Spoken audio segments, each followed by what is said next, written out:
సత్యముతో ఎవరైతే ఆరాధిస్తారో దేవుడు వారిని కోరుకుంటాడు. నీ హృదయము దేవుని కొరకు తపించే హృదయముగా ఉండాలి. ఆమేన్ చెప్పండి అందరూ.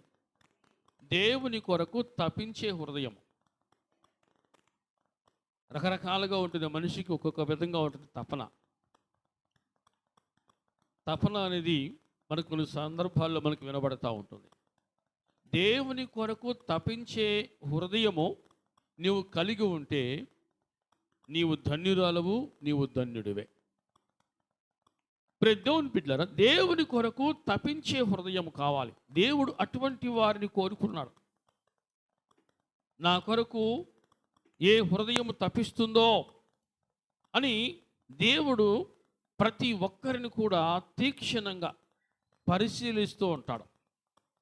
ఆయన పరిశీలించే దేవుడు. దేవుని బిడ్డలారా, నీవు దేవుని కొరకు తపించే హృదయాన్ని కలిగి ఉంటే దేవుడు నిన్ను కోరుకున్నట్టే.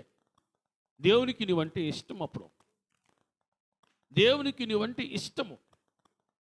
ఆత్మతోనూ సత్యముతోనూ ఆరాధించాలి. ఈ లక్షణము ఎవరికి ఉంటుందంటే యథార్థత కలిగి ఉన్నవారు. యథార్థవంతులుగా ఎవరైతే ఉంటారో వారు మాత్రమే దేవునిని ఆత్మతోనూ సత్యముతోనూ ఆరాధిస్తారు. అటువంటి వారు మాత్రమే దేవుని కొరకు తపన కలిగి ఉంటారు. దేవుని కొరకు తపన అనేది అది ఎప్పటికీ అది మండుతూనే ఉండాలి, కానీ ఆరిపోయేదిగా ఉండకూడదు. అది మండుతూనే ఉండాలి. దేవుని బిడ్డరా, తపించే హృదయం ఎలా ఉంటుంది? దేవుని కొరకు తపించే హృదయం, ప్రభు కొరకు తపించే హృదయము ఎలా ఉంటుంది అనేది మీకు ఒక ఎగ్జాంపుల్ మీకు జ్ఞాపకం చేస్తాను. లూకాసు సువార్తలో 19వ అధ్యాయం 1 నుంచి చదువుకుందాం. ఆయన సంచరించచ్చు యెరికో పట్టణంలో ప్రవేశించెను. సుంకపు గుత్తదారుడును ధనవంతుడునైన జక్కయ్య అను పేరు గల ఒకడు యేసు ఎవరో అని చూడగోరెనో. దేవుని బిడ్డరా, తపించే హృదయము ఎంతమందిలో ఉన్నా సరే ప్రత్యేకతను కలిగి ఉంటుంది. ఆమేన్ చెప్పండి. ప్రత్యేకతను కలిగి ఉంటుంది. ఏంటి ఆ ప్రత్యేకత అంటే, ఎంతమందిలో ఉన్నా సరే నేను ప్రభువును చూడాలి అనేటువంటి కోరిక కలిగి ఉండటమే. చూడండి, కొన్ని సందర్భాల్లో మనము నలుగురితో కలిసి ఉన్నాం అనుకో, నలుగురితో కలిసి పని చేస్తున్నాం అనుకో, అసలు దేవుని గురించిన ఆలోచన కానీ దేవుని గురించిన ముచ్చట కానీ కలిగి ఉంటామా? అసలు ఆ ధ్యాస ఉంటుందా? దేవుని గురించి ఒక మాట మాట్లాడాలంటే కూడా సిగ్గుపడేవారు ఉన్నారు. దేవుని గురించి ఒక మాట చెప్పాలంటే కూడా సిగ్గుపడేవాళ్ళు ఉన్నారు.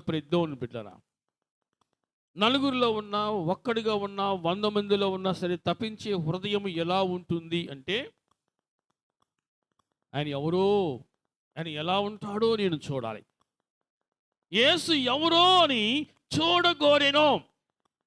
దేవుని బిడ్డరా, అక్కడ ఎంతమంది జన సమూహం ఉన్నారో అంతమందిలో కూడా ఉండి నేను ప్రభువును చూడాలి, నేను ప్రభువును కలవాలి, ప్రభువుతో మాట్లాడాలి అనేది తపించే హృదయము. అలా అనుకునేది తపించే హృదయం. దేవుని బిడ్డల, లోకం అనే మాయలో పడి, లోకం అనేటువంటి ఉచ్చులో పడి, అభివృద్ధి అనే ముసుగులో పడి ఈనాడు చాలామంది దేవుని బిడ్డల లోకంలో కొట్టుకుపోతూ ఉన్నారు. లోకంలో కొట్టుకుపోతూ ఉన్నారు. ఇక్కడ మనం చూస్తూ ఉన్నాం, యేసు ఎవరో అని చూడగోరెను. ఆ తపించే హృదయం ఎలా ఉంటుంది అంటే, ఆ తపించే హృదయము ఏమి కోరుకుంటుంది అంటే, దేవుని బిడ్డల, ప్రభువుని నేను చూడాలి. అది అంతటితో ఆగలా. ఎందుకంటే ప్రభువును చూడలేకపోయాడు. అలాగని ఆ ఆశ చావలా, ఆ తపన ఆగలా, ఆ కోరిక చావలేదు. దేవుని బిడ్డరా, మనం చూస్తున్న 4వ వచనంలో, అప్పుడు యేసు ఆ త్రోవను రానే ఉండేది కనుక అతడు ముందుగా పరిగెత్తి ఆయనను చూచుటకు ఒక మేడి చెట్టెక్కెను. అదిలో చెప్పండి. ప్రభువు కొరకు తప్పించే హృదయము ఎలా ఉంటుందో దేవుని బిడ్డలారా, జక్కయ్య జీవితమే ఒక చక్కటి సాక్ష్యం మనకి. ఆయన ఎలా ఉంటాడో నేను చూడాలి, చూడలేకపోయాడు. కారణం ఏంటి? ఒక కారణం ఉంది, తను పొట్టివాడని. అయితే అంతటితో ఆగాడా? ఆగలా. ఏం చేశాడు? యేసు ప్రభువు ఏ దారి గుండా వస్తున్నాడో ఆ దారిలో తను ముందుగా పరిగెత్తుకుంటూ పోయి చెట్టెక్కాడంట. ఎందుకు? ఆయనను చూడాలి. నేను ఈరోజు ఆయనను ఎలాగైనా చూడాలి. దేవుని బిడ్డలారా, నీవు నీ విశ్వాస యాత్రను ఆరంభించినది మొదలు, నువ్వు ఏ రోజు విశ్వాస యాత్రను ఆరంభించావో ఆ రోజు నుంచి నీ తపన ఏమై ఉంది? నీ తపన ఎలా ఉంది? నిజంగా నేను ఎప్పుడైనా ప్రభువును చూడాలి అనేటువంటి ఆశ ఎప్పుడైనా నీ హృదయంలో కలిగినదా? జక్కయ్య పుట్టివాడు కాబట్టి ప్రభువును చూడలేకపోయాడు, పరిగెత్తుకుంటూ వెళ్ళాడు, చెట్టెక్కాడు అని మనము వింటాం, అనుకుంటూ ఉంటాం.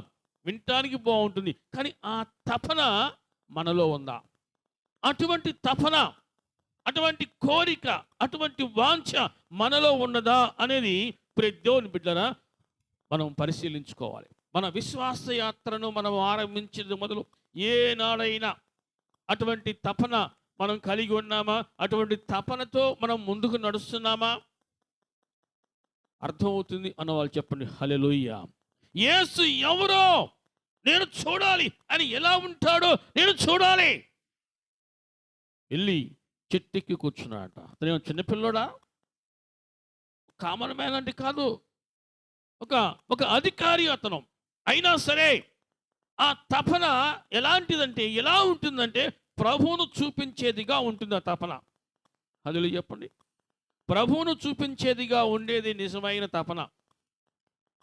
దేవుని బిడ్డలారా, ఈనాడు చాలా సందర్భాల్లో మనకు కొన్ని కొటేషన్లు మనకి వినబడతా ఉంటాయి, కనబడతా ఉంటాయి. అనుకుంటే ఉంటే మనం చూస్తూ ఉంటాం. ఏంటంటే నిన్ను చూడాలని ఆశ ఉంది, నిన్ను చూడాలని కోరుకుంది, ఇట్లాంటి మాటలు రొటీన్ డైలాగులు దేవుని బిడ్డల లోకంలో వినబడతా ఉన్నాయి. లోకములో ఉన్నటువంటి వాంఛల కోసము అటువంటి ఆశలు కలిగి ఉన్నారు. కానీ దేవుని సంబంధిని, నేను దేవుని బిడ్డని అనుకునే వారిలో అటువంటి తపన, దేవునిని చూడాలి, ప్రభువును చూడాలి అనేటువంటి ఆ తపన ఎప్పుడైతే మొదలవుతుందో వారు ఖచ్చితంగా వారు ఆత్మతో సత్యముతో ఆయనను ఆరాధిస్తారో. అదిలో చెప్పండి. ఆ తపన ఉన్నవారే ఆరాధిస్తారు. మనం దేవుని సన్నిధికి ఎందుకు వస్తున్నాం అంటే టు వర్షిప్ ద లార్డ్. ఎందుకు మనం వస్తున్నాం? ఆయనను ఆరాధించడం కోసం మనం వస్తూ ఉన్నాం. హల్లెలూయా. చూడండి, యోహాను సువార్తలో దేవుని బిడ్డరా మరి యొక్క సందర్భాన్ని మనం జ్ఞాపకం చేసుకుంటే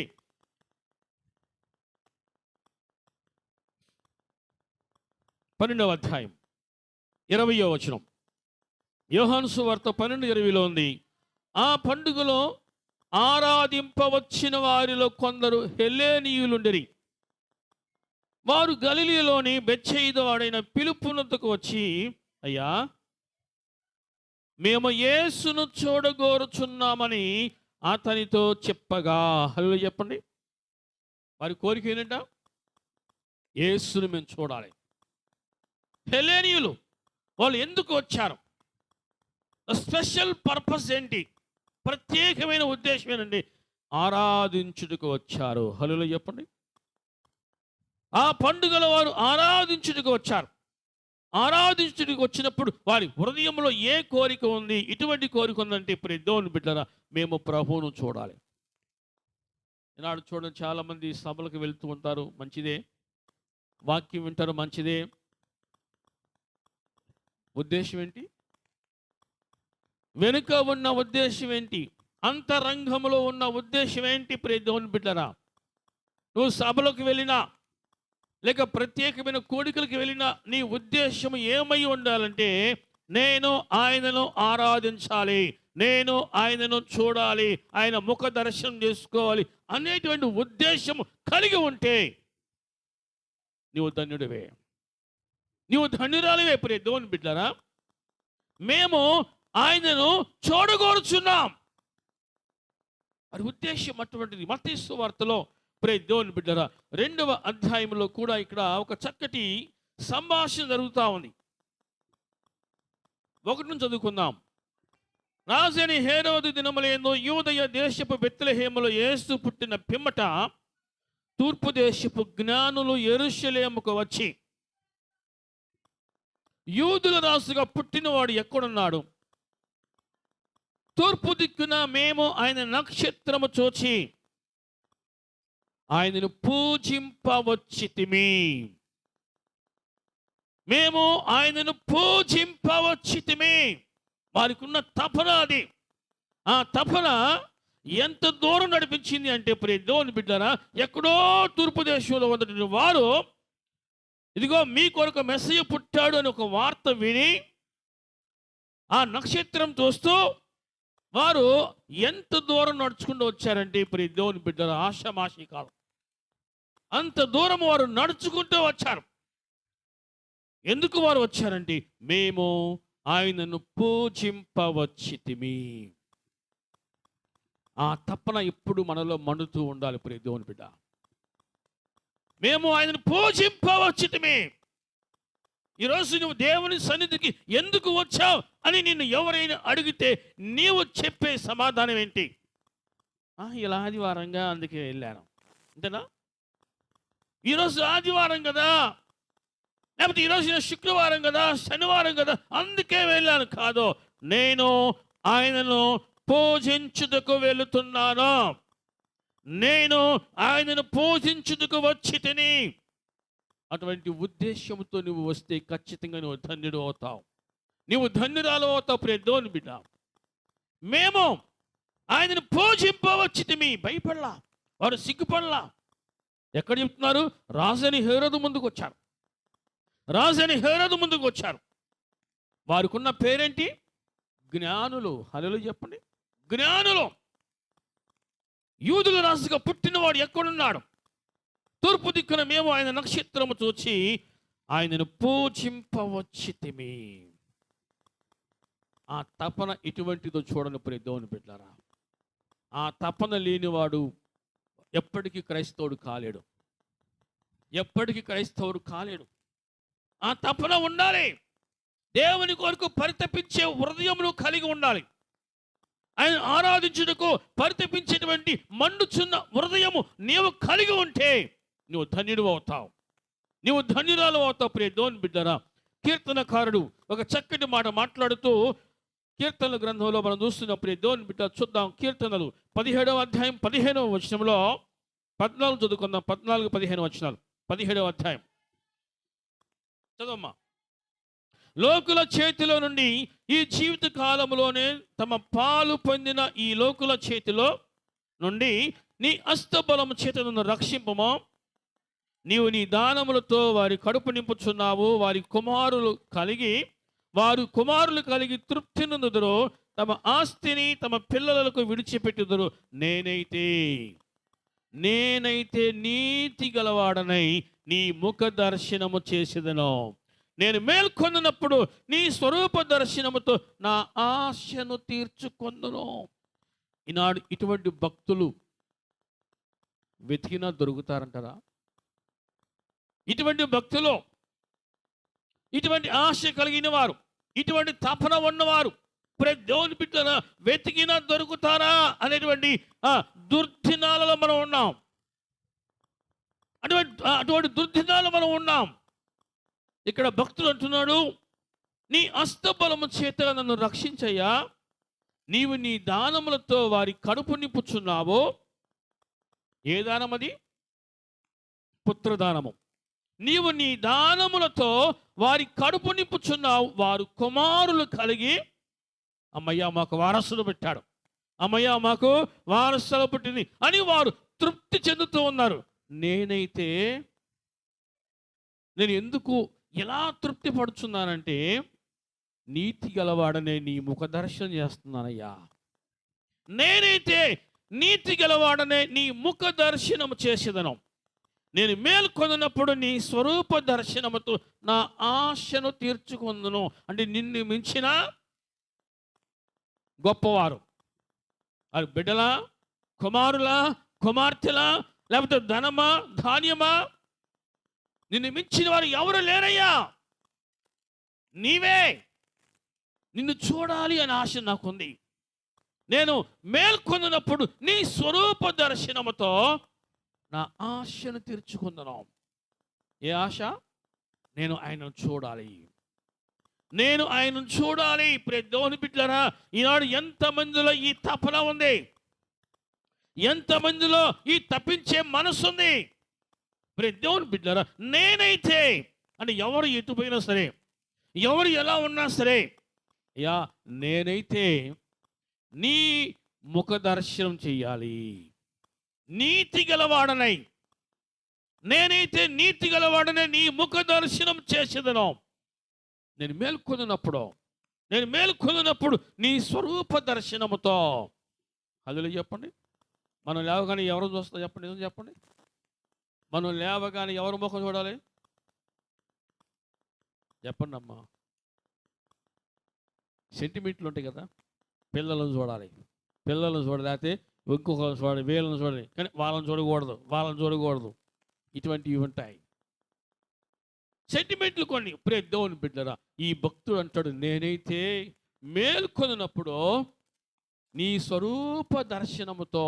అంటే నువ్వు లేవగానే నీ ఆశ ఏమై ఉండాలంటే, నేను ఆయనను దర్శించుకోవాలి, నేను ఆయనను చూడాలి. ఇది నా తపన. దేవుని బిడ్డరా, ఇటువంటి తపన లేకపోతే నువ్వు ఎప్పటికీ ఆయన యొక్క దర్శనం చూడలేవు.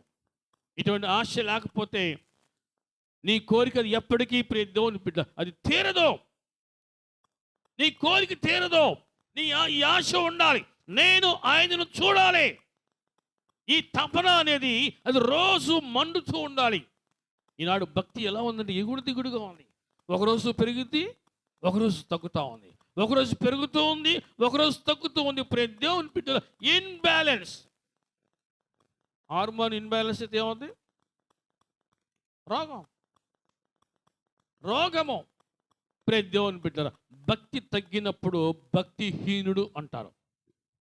భక్తిహీనత అంటే అర్థం ఏంటి? భక్తి ఎంతో కొంచెం ఉంది, అసలు పూర్తిగా లేదు అని కాదు. భక్తి తక్కువ ఉంది కాబట్టి భక్తిహీనత అన్నారు. దేవుని బిడ్డరా, నీవు పరిపూర్ణుడుగా ఉండాలి, ఇది దేవుని యొక్క చిత్తము. నీవు నిండుగా ఉండాలి, ఇది దేవుని యొక్క చిత్తము. ప్రభువారు దేవుని బిడ్డరా ఒక చక్కటి ఆజ్ఞ ఇచ్చారు. నీవు నీ పూర్ణ హృదయముతో, నీ పూర్ణ మనసుతో, నీ పూర్ణ బలముతో, నీ పూర్ణ శక్తితో నీవు నీ దేవుడైన ప్రభువును సేవించవలెను, ఆరాధించవలెను. ఎలా చేయాలి చెప్పండి? మనం దేవుని సన్నిధికి ఎలా రావాలి? పూర్ణ హృదయముతో నేను ఈరోజు నా ప్రభువును ఆరాధించాలి, నేను నా దేవుణ్ణి ఆరాధించాలి. ఆ తపనతో నువ్వు వస్తే నువ్వు దీవించబడతావు. టైం ఏందిగా వెళ్దాం పద అని కాదు, ఈరోజు నేను వెళ్ళాలి, నేను ఆయనను ఆరాధించాలి, నేను ఆయన చూడాలి, ఆయన స్వరమును నేను వినాలి. ఈరోజు ఆ తపనతో నువ్వు వస్తే ఖచ్చితంగా నా దేవుడు నీ ఆశను తీరుస్తాడు, పొందుకొందువుగాక. ఆమేన్. దేవుని బిడ్డరా, నేనైతే నీతి గలవాడనై నీ ముఖ దర్శనం చేసేదను. నేను మేల్కొన్నప్పుడు నీ స్వరూప దర్శనముతో నా ఆశను తీర్చుకొందును. ఈ తపన నీలో లేకపోతే దేవుని బిడ్డరా, నువ్వు దేవుళ్ళు నిలబడలేవు. ఆత్మతో సత్యముతో ఆరాధించాలి. నువ్వు ఆరాధించాలంటే ఈ తపన ఖచ్చితంగా నీలో ఉండవలసిందే. మత్తయి సువార్తలో దేవుని బిడ్డలారా కొన్ని మాటలు జ్ఞాపకం చేసుకుంది. ఇక్కడ ఒక యవనస్తుడు ప్రభువు దగ్గరికి వచ్చాడు. ఒక ఉచ్చులో పడ్డాడు, ఒక బంధకములో ఇరుక్కుపోయాడు. అయినా సరే నేను బాగున్నాను అనుకున్నాడు, నేను బాగానే ఉన్నానులే అనుకున్నాడు. ప్రభు దగ్గరికి చూద్దాం. 19వ అధ్యాయంలో, మత్తయి సువార్త 19వ అధ్యాయంలో 16 నుంచి చదువుకుందాం. ఒకడు వచ్చి, బోధకుడా, నిత్య జీవం పొందుటకు నేను ఏ మంచి కార్యము చేయవలెను అని అడిగాను. అందుకు ఆయన నన్ను ఎందుకు అడుగుచున్నావు? మంచివాడొక్కడే. నీవు జీవములో ప్రవేశింపగోరిన ఎడలా, నీవు జీవములో ప్రవేశింపగోరిన ఎడలా ఆజ్ఞలు గైకొనుము అని చెప్పాడు. అది చెప్పండి. నీవు జీవములో ప్రవేశింపగోరితే, నీకు కనుక ఆ తపన ఉంటే, ఆ కోరిక నీకు కనుక ఉంటే, నీవు ఆజ్ఞలు గైకొనుము అని చెప్పాడు. అప్పుడు వెంటనే ఆ యవనస్తుడు అన్నాడు, ఏ ఆజ్ఞలయ్యా, ఏ ఆజ్ఞలు అని అడిగాడు. అప్పుడు యేసుప్రభువు చెప్పారు, నరహత్య చేయవద్దు, వ్యభిచరించవద్దు, దొంగిలవద్దు, అబద్ధ సాక్ష్యం పలకవద్దు, తల్లిదండ్రులను సన్మానించము, నిన్ను వలె నీ పొరుగు వారిని ప్రేమించవలెను అని చెప్పారు. వెంటనే ఆ యవనస్తుడు అన్నాడు, ఓ, ఇవన్నీ నేను అనుసరించుచునే ఉన్నాను, ఇవన్నీ నేను అనుసరించుచునే ఉన్నాను, ఇకను నాకు కొదువ ఏమి? ఇక నేను నిత్య జీవంలో ప్రవేశించవచ్చు కదా, నేను ఈ ఆజ్ఞలను అనుసరిస్తున్నాను, గైకుంటూ ఉన్నాను అని చెప్పాడు. ప్రభు అన్నాడు, అందుకు యేసు, పరిపూర్ణ ఒకటకు నీవు కోరిన ఎడల పోయి నీ ఆస్తి నమ్మి పేదలకిమ్ము, అప్పుడు పరలోకమందు నీకు ధనము కలుగును, నీవు వచ్చి నన్ను వెంబడించుమని అతనితో చెప్పాను. అయితే ఆ యవనస్తుడు ఒక బంధకములో ఇరుక్కుపోయాడు. ప్రియ దేవుని బిడ్డ, ఒక బంధకములో ఇరుక్కుపోయాడు. నేను దేవుని కలిగి ఉన్నాను, దేవుని ఆజ్ఞలు గైకుంటున్నాను అనుకున్నాడు. కానీ తనకు తెలియకుండానే ఒక బంధకములో ఇరుక్కుపోయాడు. ఆ బంధకము నుంచి బయటికి రాలేకపోయాడు. నీవు వచ్చి నన్ను వెంబడించు. ఎలా వచ్చి?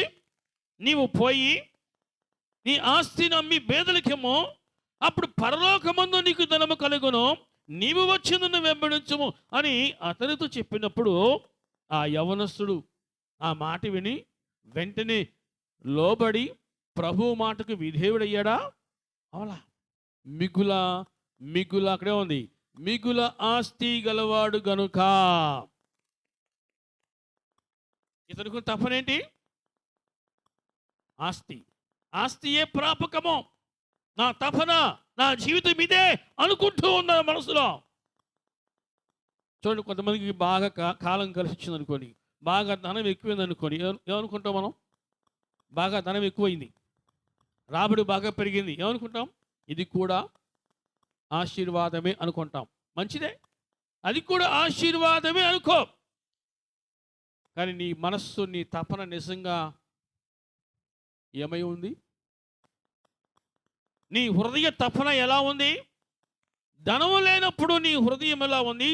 ధనము కలిగిన తర్వాత, నువ్వు జీవితంలో ఆర్థికంగా స్థిరపడిన తర్వాత నీ హృదయ తపన ఎలా ఉన్నది అంటానికి ఒక గొప్ప నిదర్శనమే ఇది.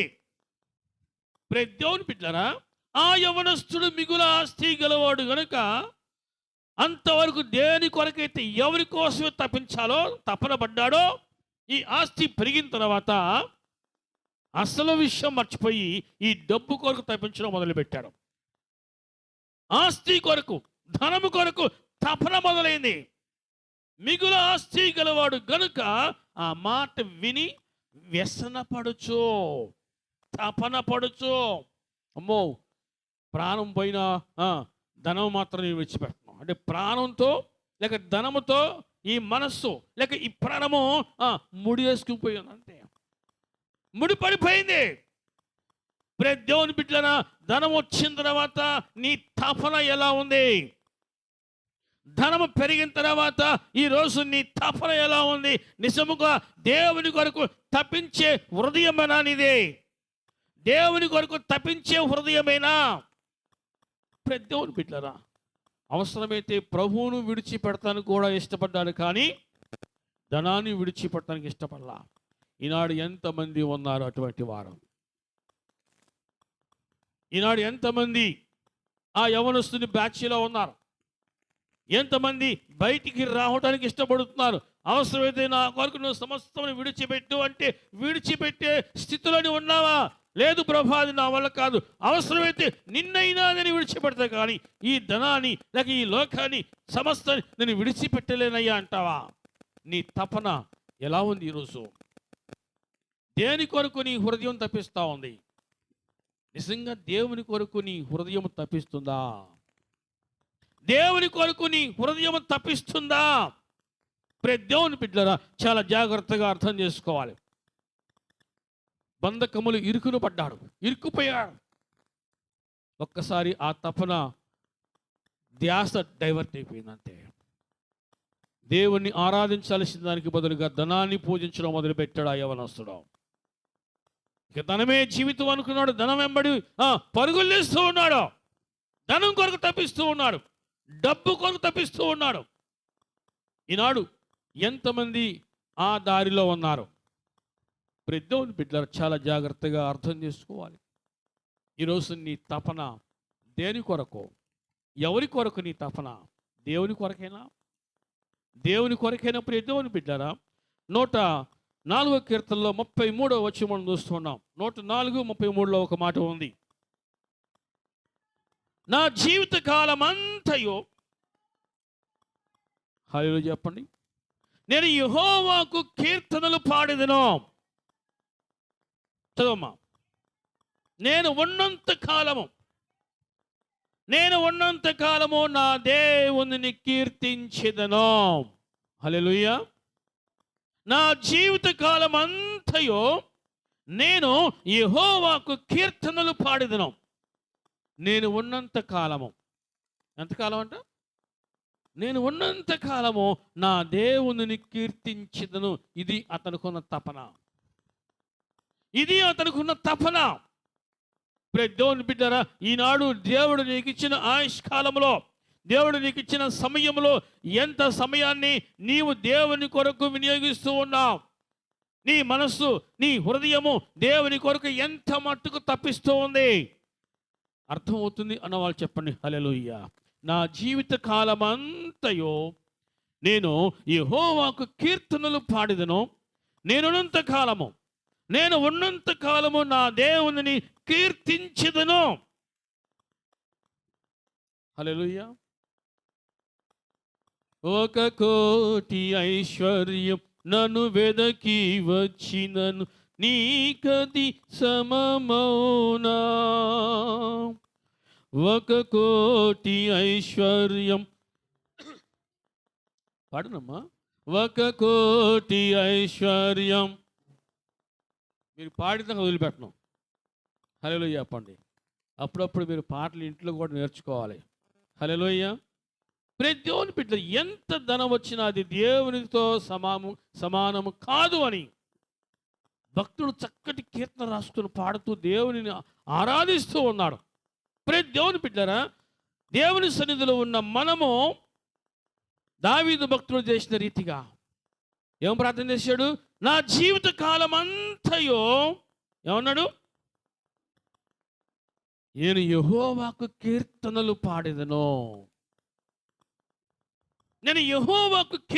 పాడెదను. నేనున్నంత కాలము, భూమి మీద ఉన్నంత కాలం, ప్రాణంతో ఉన్నంత కాలం నేను నా దేవుని కీర్తించెదను. ఇది ఆయనకున్న తపన. దేవుని బిడ్డ, దేవుడు మనకిచ్చిన ఆయుష్ కాలము చాలా స్వల్పకాలం. అది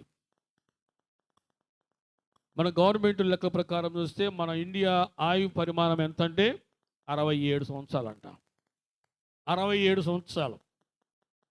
కొద్దిగా ఆరోగ్యంగా ఉంటే, కొంచెం పుష్టిగా ఉంటే 70, 75. కానీ అది కూడా కష్టభరితమే, ఆయాసభరితమే. దేవుని బిడ్డరా, ఈ స్వల్పకాలంలో అంటే మనం బతికిన కొంతకాలం 60 సంవత్సరాలు, 70 సంవత్సరాలకి 80 అనుకుందాం. ఈ కొంతకాలంలో దేవుని బిడ్డరా, మనము ఎంత సమయాన్ని దేవుని కొరకు కేటాయిస్తున్నాం? మన తపన ఏంటి? మన తపన నేనున్నంత కాలము ఏమన్నాడు? నా దేవుని కీర్తించెదను. చనిపోయిన వారు, మృతులు దేవుణ్ణి కీర్తించలేరు. ప్రాణంతో ఉన్న నీవు దేవుని కీర్తించాలి. కీర్తించుటకు దేవుడు నిన్ను సజీవునిగా నిలబెట్టుకున్నాడు. హల్లెలూయా. దేవుని బిడ్డలారా, నా జీవిత కాలం అంతయో నేను కీర్తనలు పాడుచూ ఉంటా. ఇది యాత్రా జీవితం. ఇది ఈ భూమి మీద మన జీవితం అంతా కూడా యాత్ర. మనం యాత్రలో ఉన్నాం. కొంతమంది యాత్రకు ముగింపు దశకు వచ్చేసాం. అర్థమవుతుందని వాళ్ళు చెప్పండి హల్లెలూయా. కొంతమంది మధ్యలో ఉన్నారు. ఈ యాత్రలో దేవుని బిడ్డలారా, నీవు దేవుని కొరకు ఎంత మట్టుకు తపన కలిగి ఉన్నావు? 42వ కీర్తనలో కొరహు కుమారులు ఒక చక్కటి మాట మాట్లాడుతూ ఒకటి చదువుకుందాం. 1వ వచనం నుంచి, దుప్పి నీటి వాగుల కొరకు ఆశపడినట్లు దేవా, నీ కొరకు నా ప్రాణము ఆశపడుతున్నది. జీవము గల దేవుని కొరకు తృష్ణగొనుచున్నది. దేవుని సన్నిధికి నేను ఎప్పుడు వచ్చేదనో, ఆయన సన్నిధిని నేను ఎప్పుడు కనబడేదనో. తపన చూడండి దేవుని బిడ్డరా. దేవుని ఆరాధించుటకు, దేవుని గణపరచుటకు వారు కలిగి ఉన్న తపన ఇంత అంతని కాదు, ఎంతో తపన వారు కలిగి ఉన్నారు. నేను ఎప్పుడు వచ్చేదనో, ఆయన సన్నిధిని నేను ఎప్పుడు కనబడేదనో. దుప్పి నీటి వాగుల కొరకు ఆశపడినట్లుగా దేవా, నీ కొరకు నా ప్రాణము ఆశపడతా ఉంది. దేవుని బిడ్డలారా, తపన అనేది ఎలా ఉంటుంది? ఎప్పుడైనా నువ్వు రుచి చూసావా? ఒక్కసారి కనుక ఆ తపన ఎలా ఉంటుందో రుచి చూస్తే నువ్వు ఎప్పటికీ దాన్ని వదిలిపెట్టవేక, విడిచిపెట్టలేవు. ఇక్కడ కొరహు కుమారులు అన్నారు, అయ్యా, జీవము గల దేవుని కొరకు నా ప్రాణము తృష్ణగొనుచున్నదే. తృష్ణ, నా ప్రాణము తృష్ణగొనుచున్నది. దేవుని సన్నిధికి నేను ఎప్పుడు వచ్చేదనో, ఆయన సన్నిధిని నేను ఎప్పుడు ఆయన కనబడేదనో. ఆయన సన్నిధికి నేను కనబడాలి, నేను రావాలి, నేను ఆయన కనబడాలి. అంతగా దేవా, నీ కొరకు నా ప్రాణము తృష్ణగొనుచున్నదయ్యా. దేవుని బిడ్డలారా, యథార్థముగా ఆరాధించువారు ఆత్మతోనూ సత్యముతోనూ ఆరాధిస్తారు. బంధకాలలో ఉన్నవారు ఆరాధించలేరు.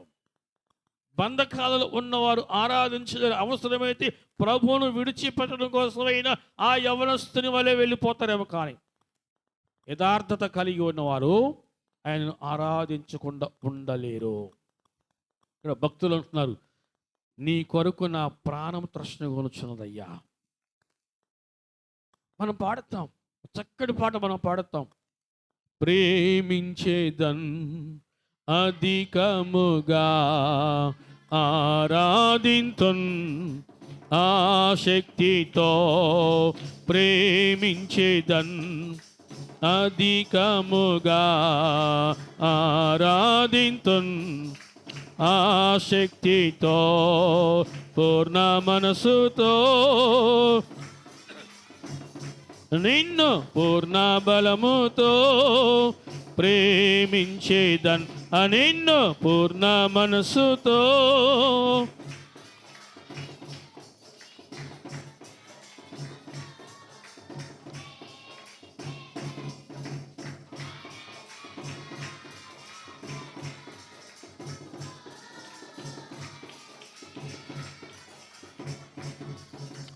ఆరాధన ఆరాధన, ఓ ఆరాధన ఆరాధన, ప్రేమించేదన్ అధికముగా ఆరాధింతున్.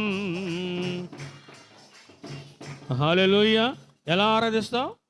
ఎలా ఆరాధించాలంట? ఆసక్తితో. ఆసక్తితో నువ్వు ఆరాధించు, దేవుడు నిన్ను దీవిస్తాడు. ఆ తపన నీలో ఉంటే ఖచ్చితంగా దేవుడు నిన్ను దీవిస్తాడు. హల్లెలూయా. ప్రియ దేవుని బిడ్డలారా, 105వ కీర్తనలో ఒక మాట మనం జ్ఞాపకం చేసుకుందాం. 105వ కీర్తన 3వ వచనంలో, అతిశయించుడి, యెహోవాను వెతుకువారు హృదయమందు సంతోషించుదురుగాక. యెహోవాను వెతుకుడి, ఆయన బలమును వెతుకుడి, ఆయన సన్నిధిని నిత్యము వెతుకుడి. హల్లెలూయా. యెహోవాను వెతుకువారు హృదయమందు సంతోషించుదురు. యెహోవాను వెతుకువారు, నిజముగా వెతుకువారు, పూర్ణ హృదయంతో ఎవరైతే ఆ విధంగా ఆయనను వెతుకుతారో హృదయమందు వారు ఎప్పుడూ సంతోషంగా ఉంటారు. మనం చూస్తున్నాం, యెహోవాను వెతకుడి, ఆయన బలమును వెతకండి, ఆయన సన్నిధిని వెతకండి. ఎటువంటి తపనతో నువ్వు రావాలి ఇక్కడికి? ఎటువంటి తపన కలిగి రావాలి? దేవుని బిడ్డలారా, మంట రగులు కొనుగాక. మన హృదయంలో మంట మండాలి, మన హృదయంలో మంట మండాలి. ఇక మనం చూస్తున్నాం, నీవు ఎటువంటి తపన కలిగి రావాలి. ఎలాంటి తపన, ఎటువంటి ఆశ అంటే మనం చూస్తున్నాం, యెహోవాను వెతకండి, ఆయన బలమును వెతకండి, ఆయన సన్నిధిని నిత్యము వెతకండి. ఖచ్చితంగా అది నీకు దొరికిద్ది, పొందుకొందువుగాక. వెతకుడి. ఏం వెతుకుతున్నాం ఈరోజు మనము? ఏం వెతుకుతున్నాం? దేవుని బిడ్డలారా, ఆయన చెప్పేది ఒకటి, ఈరోజు ఆయన భక్తులు అని చెప్పుకున్న వాళ్ళు చేసేది మరొకటి. ఆయన చెప్పింది ఏంటి? అర్థం చేసుకోరు. వెతకమన్నాడు కదా, అడగమన్నాడు కదా, తట్టమన్నాడు కదా, అడుగుదాం, వెతుకుదాం. ఏం వెతుకుతున్నావు? ఏం అడుగుతున్నావు? దేవుని బిడ్డలారా, దేవుని బిడ్డలారా, ఈరోజు నీ తపన ఏంటి? నీ తపన ఏమై ఉండాలంటే ఆయనని వెతికేదిగా ఉండాలి. ఖచ్చితంగా నువ్వు చూస్తావు, ఆయన నీకు దొరుకుతాడు. ఆయన నీకు దొరుకుతాడు. నువ్వు నిజంగా వెతికితే ఆయనను కనుగొంటావు. ఆ తపన నీలో ఉండాలి, ఆ తపన నీలో మండాలి. అర్థమవుతున్న వాళ్ళు చెప్పండి హల్లెలూయా. ఆసక్తితో నిజముగా ఎంతమంది అయితే ఆయనను ఆరాధిస్తారో, ఎంతమంది అయితే నిజముగా ఆయన పూర్ణ హృదయంతో వెతుకుతారో ఖచ్చితంగా ఆ తపనను ఆయన చూస్తాడు. నువ్వు ఎటువంటి తపన కలిగి, ఎంత ఆసక్తి కలిగి నువ్వు దేవుని సన్నిధికి వస్తున్నావో, లేకపోతే నువ్వు ఇంట్లో ఉండి ఎంత ఆసక్తి కలిగి, ఎటువంటి తపన కలిగి నువ్వు ప్రార్థిస్తున్నావో ఆయన అన్ని తీక్షణంగా తేరిపార చూస్తున్నాడో. హల్లెలూయా. తప్పించే హృదయం కావాలి దేవునికి. దేవుని కొరకు తప్పించే హృదయము, దేవుని కొరకు తప్పించే హృదయం కావాలి. దేవుని కొరకు నిజంగా దేవుని బిడ్డలారా, అటువంటి ఆసక్తి కలిగిన హృదయం నువ్వు కలిగి ఉంటే ఖచ్చితంగా నువ్వు దీవించబడతావు, హెచ్చించబడతావు. హెచ్చించబడదువుగాక, దీవించబడదువుగాక. దేవుని బిడ్డలారా, నిజముగా ఎంతమంది ఈనాడు ఈ దుర్దినాలలో ఎంతమంది దేవుని కొరకు తపన కలిగి ఉన్నారో, దేవుని కొరకు తప్పించే హృదయం కలిగిన వారు ఎంతమంది ఉన్నారు? ఎంతమంది ఉన్నారు?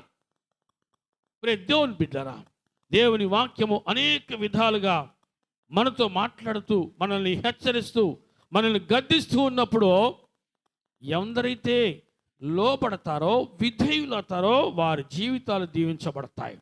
దేవుని కొరకు వారి జీవితాలు కట్టబడతాయి. హల్లెలూయా. దేవుని కొరకు తప్పించాలి.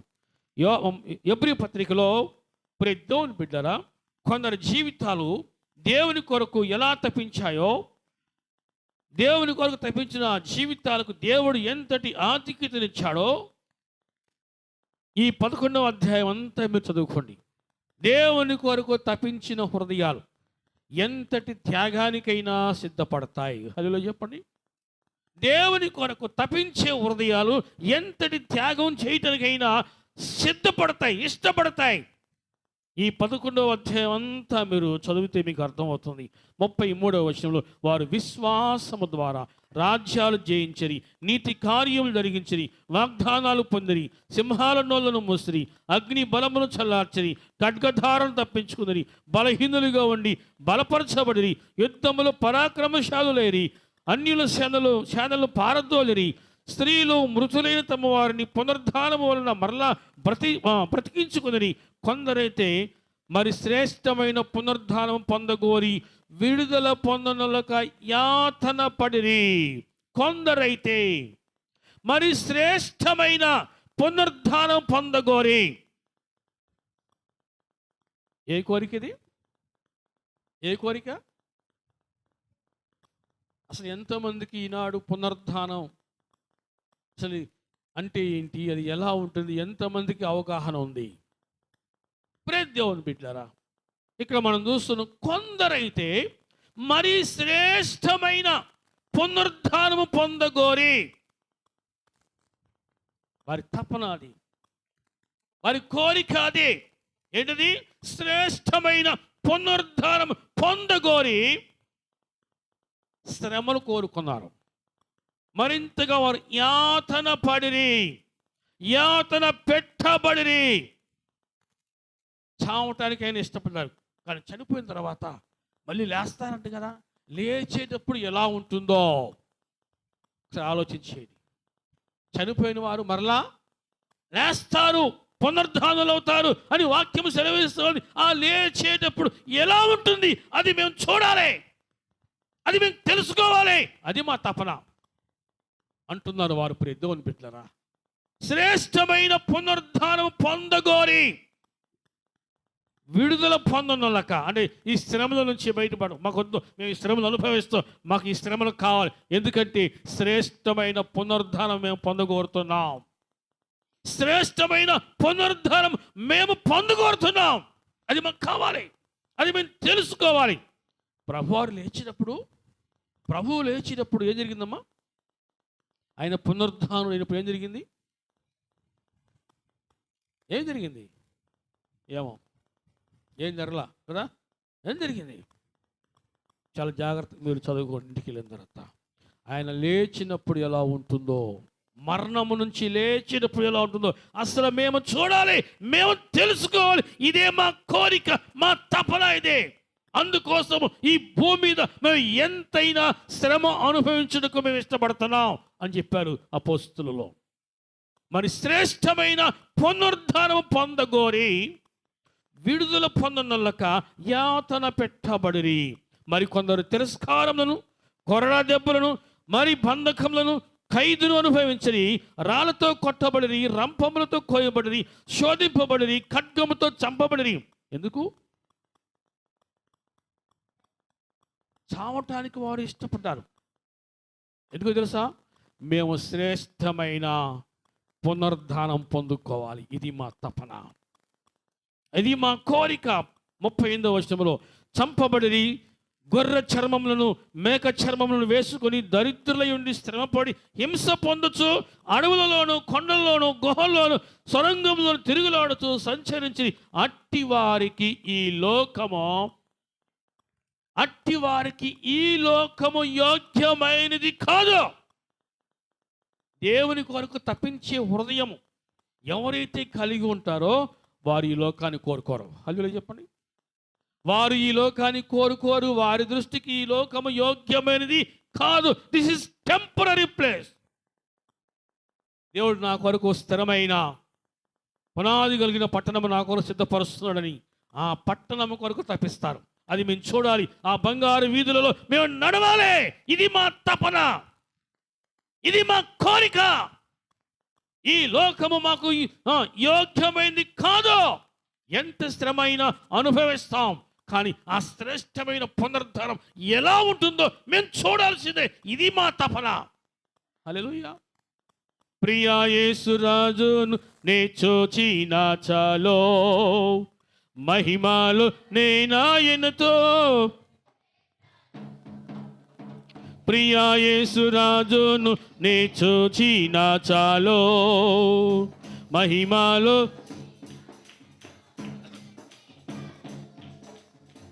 నిత్యమైన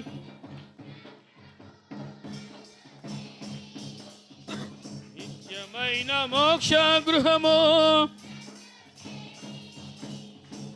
భక్తుల గుంపులు, భక్తుల గుంపులు. ప్రియా యేసు రాజును నే చూచిన చాలో,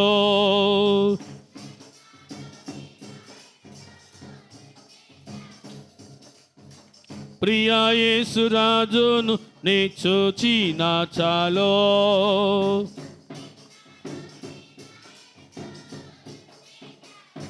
హల్లెలూయా. నేను ఆయన చూడాలి, ఇది నా తపన. ఒకనాడు భూమి మీద నరావతారిగా వచ్చాడు. నా కొరకు ఎన్నో అవమానాలు పడ్డాడు, నా కొరకు ముళ్ళ కిరీటము ధరించాడు, నా కొరకు గాయాలు, నా కొరకు దెబ్బలు తిన్నాడు, అవమానాలు పొందాడు.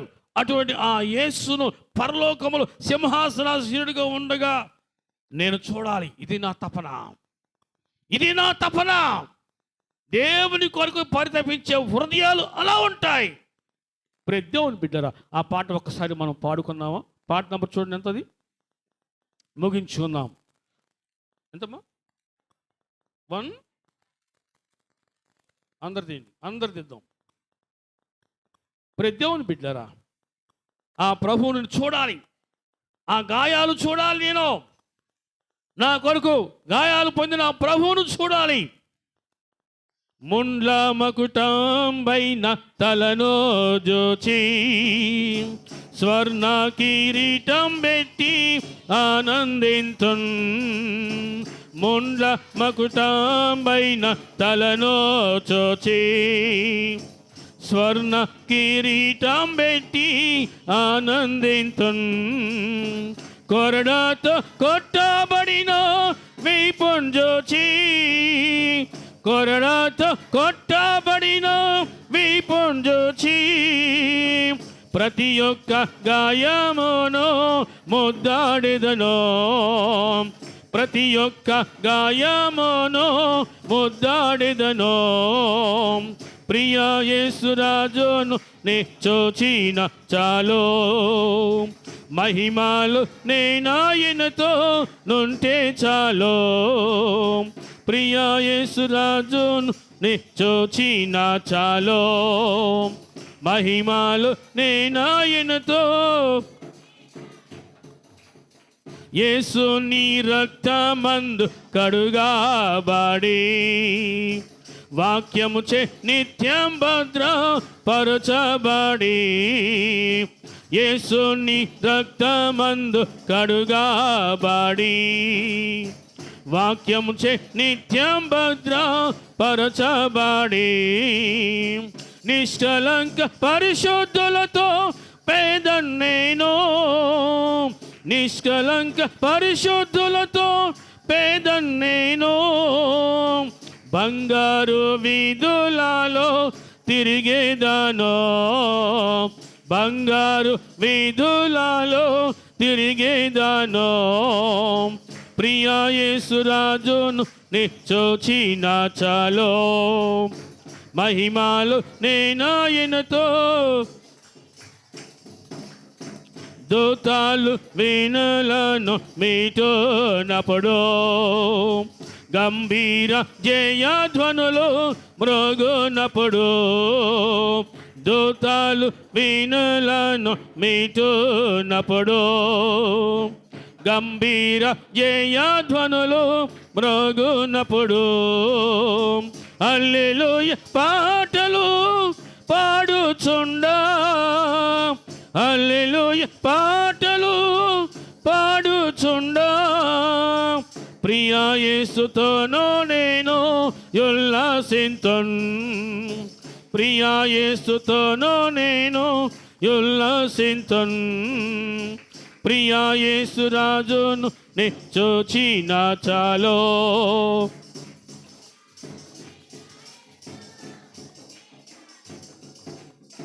హృదయము స్తుతులతో నింపబడి నా భాగ్య గృహమును స్మరించుచుంటే.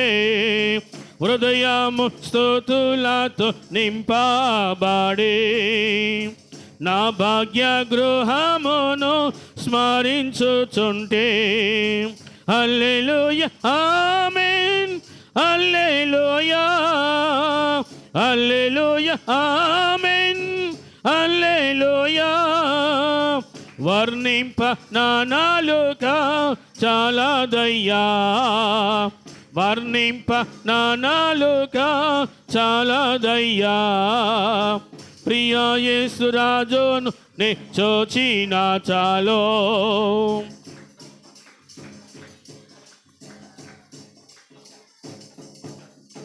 ప్రియ యేసురాజును నే చూచిన చాలు. మహిమాలు నేనాయనతో నుంటే చాలు. హల్లెలూయా. ప్రియ దేవుని బిడ్డలారా, ఇదే మన తపన అయి ఉండాలి. మన తపనంతా ఇదే. ఇలా ఉంటేనే నువ్వు పరలోకానికి వెళ్తావు, గుర్తుపెట్టుకో.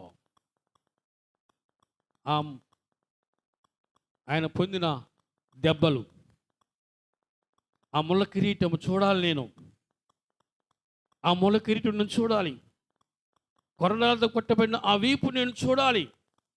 నేను చూచి ప్రత్యేక గాయం నేను ముద్దాడాలి. ఇది నా తపన, ఇది నా తపన.